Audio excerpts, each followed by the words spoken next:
Hey, what is up guys? Jeremy here and welcome back to another video. We're taking a look at HideMeX. This is probably one of the best tweaks ever made in my opinion. I've never done a review of it and I wanted to cover it just because it's such an awesome tweak. It's an essential tweak that I use to make my device look the way it looks. So basically in a nutshell, what HideMeX does is it hides a bunch of different UI on your device. But it does more than that. The dock, I used HideMeX to make it look that way. Control center, you can hide separators, you can make it have rounded corners like I have, and you can also adjust the background blur. Same as notification center, you can adjust the background blur. I removed the status bar from my notification center at the top. I also removed some sections and stuff. It just makes it look a lot more simplistic in my opinion. And we're just going to go ahead and dive into this tweak. Like I said, it's probably 50 to 75 tweaks all combined into one. I'm not going to cover every little change that it can make. That would be for you guys to toy around with if you're actually interested in downloading this and using it. But I'll give you guys a good idea of what the tweak's all about. So first off, you have your enabled on-off switch. Love tweaks that do that. So if you want to just disable this tweak, you can do so. Next section is configuration. And here are all the different sections that you can adjust on your device. So first is the alerts. I'm not going to mention everything on this list, but it's basically just alerts. So if you guys are getting Game Center alerts that you don't want to get, just toggle that on and you will no longer get those Game Center alerts. Pretty self-explanatory.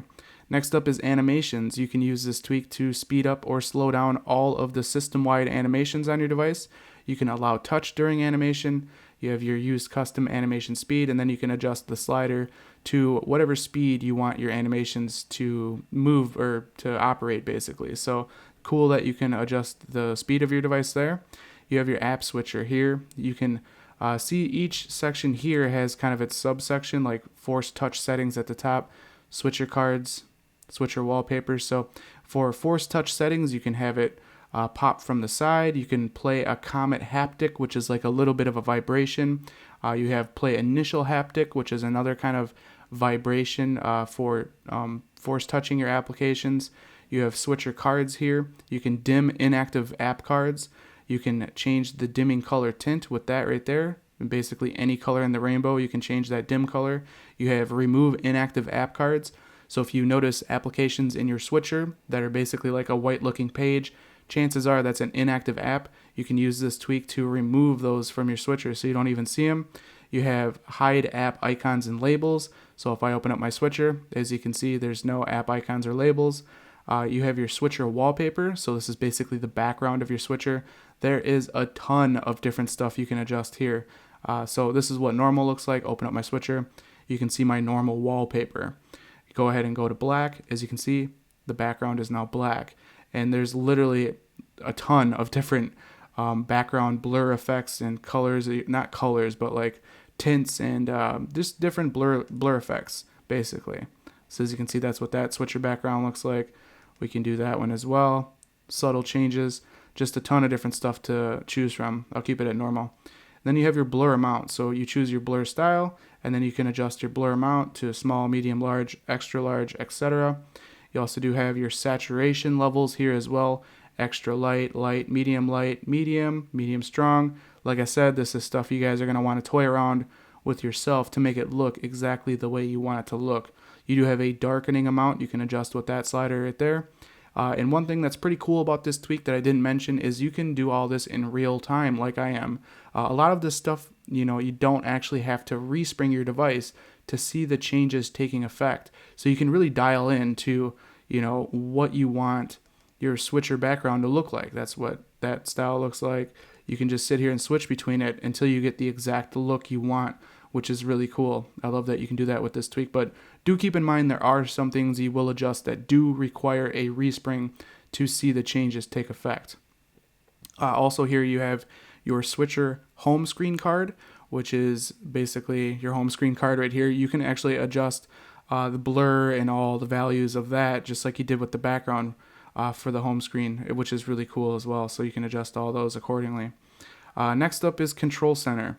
You can show on first swipe, so you don't have to do that annoying double swipe.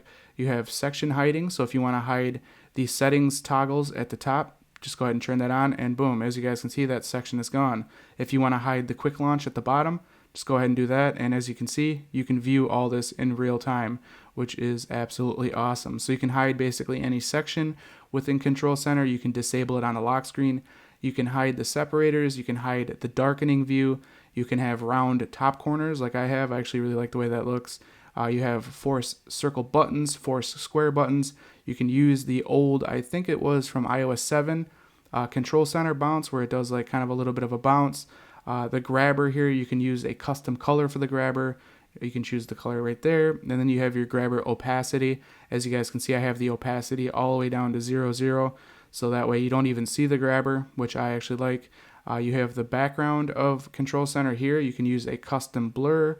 You can use a custom color, adjust the background color there, and then opacity as well for there. So you can fully customize the color and the blur of your Control Center and also hide any section you want. Next up is the dock. This is really simple. You just have a blur style. There's a bunch of different blur styles to choose from. I have mine the transparent black. You can do an even less white or white blur. You can see what that looks like. Jump back into settings here. You can do a saturated blur. You can take a look at that. Kind of has a nice saturation look to it. We can do a saturated blur strong, so you can see what that looks like. Kind of looks funky. I like the transparent black no blur just because it matches the theme that I'm running right now, but a bunch of different blur styles for the dock. You have your folder section here. You have folder appearance. You can hide icon blur. You can hide icon grid. You can hide open folder blur. You can hide open folder title. You have behavior options here, allow nested folders, and then you can also toggle pinch to close the folder. So a bunch of different stuff there. You have force touch here. This is going to allow you to change the force touch shortcut menus to basically look any way you want. So you can hide the wallpaper blur. So I'll show you what that looks like really quickly. So I'll force touch my settings app here really quickly. So you don't have that background blur with it. Go ahead and switch that. Like I said, it's really nice to be able to, see all this in real time. Let's go ahead and force touch it. There's the blur. I like the way it looks with the blur, honestly. You can dim icons instead of blur. I actually don't know what that looks like. Let's see what it looks like. That's actually kind of cool. I never tried that setting. But you can dim icons instead of blur. You can have your dimmed icon alpha, so you can actually adjust the alpha. You have a colorized blur. And then you have corner radius, icon margin, row height, row width. For the actual pop-up, you can change the subtitle color and the title color of the shortcut pop-up, so basically the text in the force touch menu. So you can fully customize your shortcut menu with HideMeX, which is pretty cool. You have your home screen options here. You can hide the page dots. You have spotlight options. You can disable spotlight blur. You can disable it completely. You can disable it on the side, or you can disable spotlight from the top. You have wallpaper options here. Disable wallpaper zoom, hide wallpaper gradient, and then suppress the parallax. I'm not sure that's going to be the background parallaxing effect. You can disable that. You have icon options here. You can hide any application on your device. So if you want to hide it, just select it. You can show hidden apps in your switcher if you have any apps hidden. You can colorize icon badges. You can hide all the icon badges. You can hide only folder badges. You can hide all icon labels. You can hide just the docked icon labels. You can hide the folder labels, hide icon label shadows, hide tapped icon shadow. You can hide the blue update dot or the orange beta dot. And then if you don't like the icon jittering, when you put your icons in the wiggle mode or jittering mode, basically you can disable that as well. So a bunch of different icon options. You got your lock screen here. There's so much stuff with this tweak. It's absolutely insane. You can hide the cancel button on the passcode screen. You can hide the emergency button. You can hide the grabbers. You can hide the camera, but keep it functional. That's what I have mine to. You can hide the camera grabber, but disable it completely.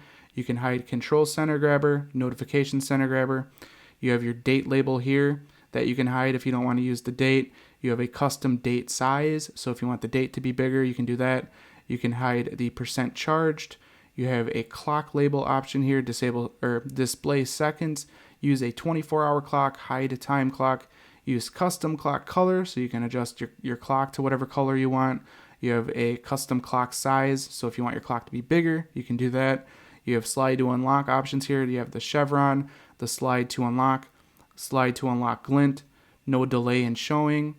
You have lock screen tint, so you can use a custom alpha with that, a tint alpha with that slider. You have lock screen blur. You can get rid of the buy button. You have disable screen bounce. You have custom slide to unlock text you can input, custom touch ID text, custom date text, custom enter passcode text, and that's everything you can do with the lock screen. Pretty insane. Next up is Notification Center. You can disable Notification Center everywhere. You can show it on its first swipe. You can hide the bottom separator. You can hide the section tabs. You can hide the status bar, today's date, and you can hide sort by apps. So as you can see, this is what I've used to adjust my Notification Center to look the way it does. You also do have a use custom text for where it says no notifications in your notification section. You have a use custom blur for the Notification Center, which I've done as well. And then the last section here is status bar. This is going to allow you to hide pretty much any icon in the status bar. So for behavior, you can hide the breadcrumbs. You can hide it on the lock screen. You can use same size everywhere. And then here is individual elements of the status bar: activity icon, airplane icon, alarm icon, etc. I'm not going to name all these off, but you can basically hide any of this stuff that you guys see. You have the option to have lowercase AM or PM. You can use custom carrier text. You can have your own custom time format. So if you want to change the format of the clock in your status bar, you can basically set that up to be whatever you want. And there's a bunch of written guides down here on how to change that clock format. So very, very in-depth tweak. Like I said, guys, you have an advanced section here, which is debug logging. And then you do have a time machine option that will automatically back up once a day all of your settings for HideMeX, which is really cool. So that's pretty much everything you can do with this tweak, guys. Like I said, it's a lot of stuff. It's probably like 50 to 75 different tweaks all combined into one, but it really allows you to make your device look extremely cool with, making it more simplistic or just changing the dock or whatever you want with the tweak. It's pretty damn insane. So like I said, this is HideMeX. The package information is down in the description for those of you that might want to check it out. I hope you guys did enjoy this review of the tweak. If you did, definitely throw me a thumbs up. That helps me out a lot here at the channel. And if you guys want to see more in-depth tweak reviews in the future, don't forget to click that subscribe button. This has been Jeremy, and I will catch you guys in the next one. Later.